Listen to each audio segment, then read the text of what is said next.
Ada kembali di Breaking News TV One, pemirsa, pihak kepolisian telah membentuk tim khusus ataupun juga tim sus untuk menyelidiki pembunuhan Brigadir Nofriansyah Yosua Huta Barat yang terjadi pada tanggal 8 Juli 2022 lalu.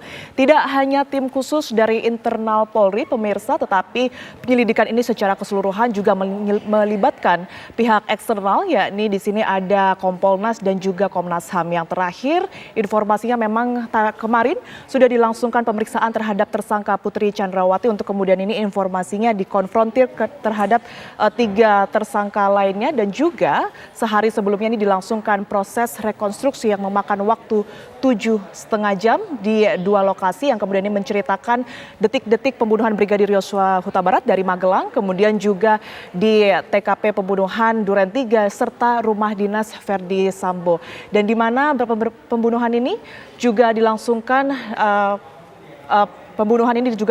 di Duren 3, di mana untuk pembunuhan yang direncanakan ini dilangsungkan di rumah pribadi Irjen Pol Verdi Sambo.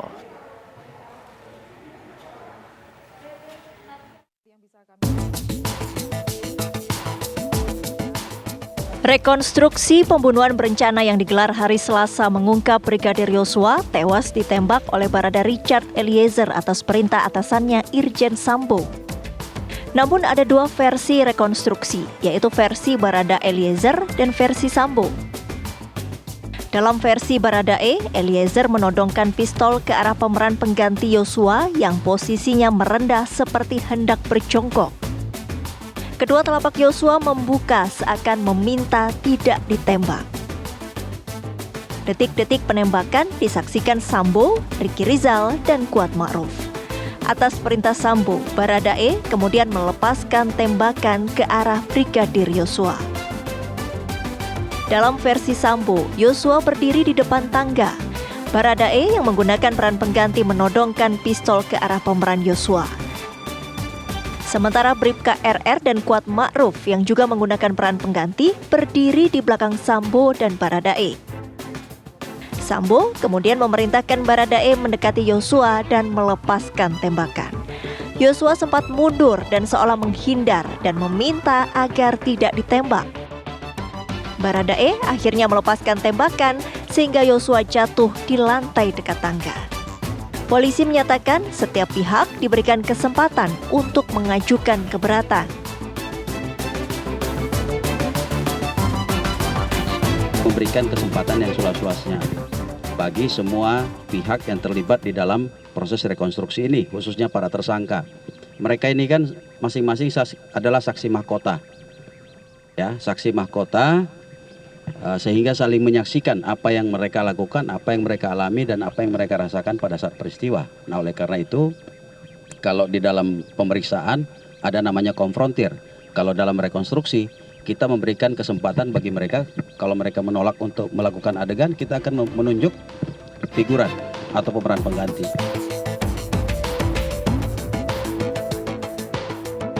Menurut Komnas HAM, proses rekonstruksi cukup lama karena ada beberapa keterangan berbeda dari para tersangka.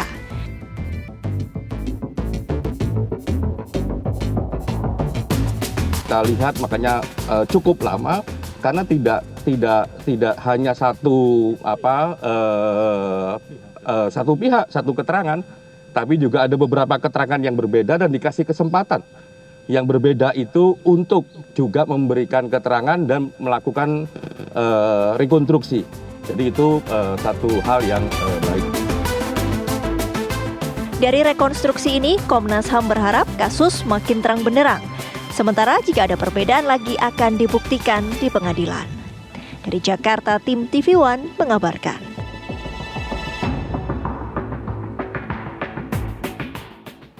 Hingga saat ini, pemirsa, pemberian rekomendasi dari Komnas HAM kepada pihak kepolisian masih terus berlangsung di kantor Komnas HAM. Kami akan langsung mengajak Anda untuk mengarah ke sana bersama rekan kami Gita Iha. Gita, apa informasi terbaru dari sana? Ya, selamat siang Tiara dan juga pemirsa. Hingga saat ini kami awak media masih terus menunggu proses penyerahan hasil rekomendasi yang sudah dilakukan oleh Komnas HAM, yang hari ini memang rencananya akan diberikan oleh Komnas HAM kepada tim sus Mabes Polri. Begitu kami para awak media masih menunggu. Ini kalau berdasarkan jadwal tadi dimulai sekitar pukul 10, artinya sudah hampir 1 jam proses penyerahan ini masih berlangsung di lantai 3 gedung Komnas HAM. Tadi dari pihak Bareskrim sendiri sudah hadir para petinggi, diantaranya adalah Irwasum Mabes Polri yang juga merupakan Ketua Tim Sus, yakni Brigjen Pol Agung Budi Marioto, juga ada Kaba Intelkam yakni Komjen Pol Ahmad Doviri, kemudian ada Kabar Eskrim Mabes Polri, dalam hal ini adalah Komjen Pol Agus Andrianto dan juga beberapa petinggi lainnya yang kemudian memang sudah hadir di gedung Komnas HAM sekitar pukul 10 kurang 5 tadi pagi, begitu Tiara dan juga pemirsa.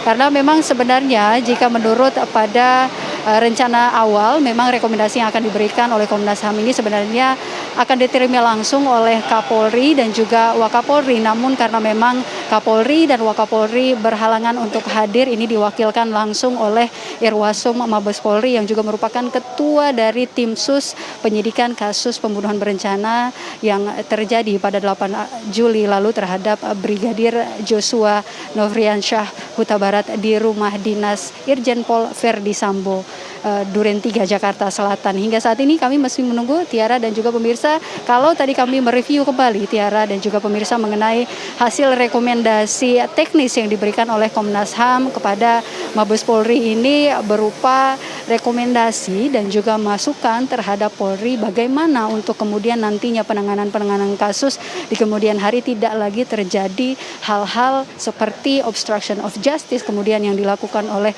para personil Polri sendiri, karena kita tahu hingga kasus ini bergulir sudah ada sekitar 97 personil yang diperiksa dan kemudian 35 diantaranya memang terbukti melanggar kode etik, termasuk dalam hal ini adalah tersangka Irjen Pol Verdi Sambo sendiri. Kemudian juga ada rekomendasi ataupun masukan terhadap Mabes Polri dalam hal ini untuk kemudian nantinya bukti-bukti, saksi-saksi yang sudah diperiksa melalui penyidikan yang dilakukan oleh Komnas HAM secara independen ini bisa dijadikan bahan pertimbangan kepada Tim Sus untuk nantinya kemudian tidak bergantung terhadap pengakuan, kesaksian maupun pernyataan yang dikeluarkan atau yang dikatakan oleh 5 tersangka yang sejauh ini sudah diperiksa, mengingat para tersangka ini beberapa kali mengungkapkan pernyataan dan juga kesaksian yang berbeda-beda selama 1 bulan terakhir kasus ini dalam proses penyidikan. Begitu, selain itu juga Tiara dan juga pemirsa,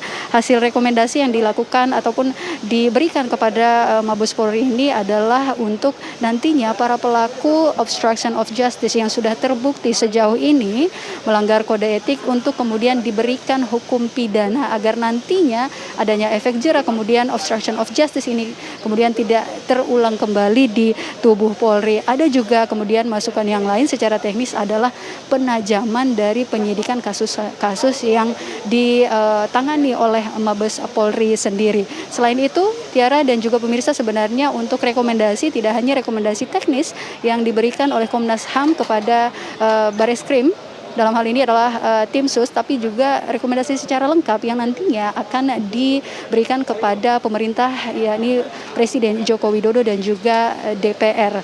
Nah, rekomendasi lengkap yang akan diberikan nantinya seputar security reform, di dalamnya di mana ada masukan terhadap tingkat kepuasan dari publik kepada Bareskrim Polri, Mabes Polri yang hingga saat ini memang sempat mengalami penurunan, dan beberapa rekomendasi lain tentunya. Sementara yang dapat kami kabarkan langsung dari Komnas HAM, kami kembalikan ke Anda di studio, Tiara. Terima kasih atas laporan yang Anda berikan, Gita Ilham, melaporkan langsung dari kantor Komnas HAM Jakarta. Hingga kini pemirsa, proses dari pemberian rekomendasi dari Komnas HAM ke tim khusus Polri masih terus dilakukan di kantor Komnas HAM, di mana kita ketahui bersama bahwa ini berkaitan dengan obstruction of justice ataupun juga pengaburan fakta melalui skenario palsu dan juga perusakan barang bukti di TKP berkaitan dengan kasus meninggalnya Brigadir Nofriansyah Huta Barat. Tidak hanya itu, proses pemberian rekomendasi ini juga menyoroti hilangnya nyawa, yakni Brigadir Nofriansyah Huta Barat pada tanggal 8 Juli lalu. Sementara itu juga Komnas HAM ini memberikan masukan kepada Bareskrim di mana meminta pembenahan penyidikan yang dilakukan oleh Bareskrim Polri terhadap keseluruhan kasus yang ditangani. Nanti juga akan diberikan rekomendasi kepada DPR dan juga Presiden di mana dari pihak Komnas HAM ini akan memberikan masukan mengenai pembenahan institusi Polri dan juga mengembalikan kepercayaan publik. Breaking News TV One kami akhiri di sini pemirsa. Saya Tiara Harha pamit undur diri. Terima kasih. Sampai jumpa.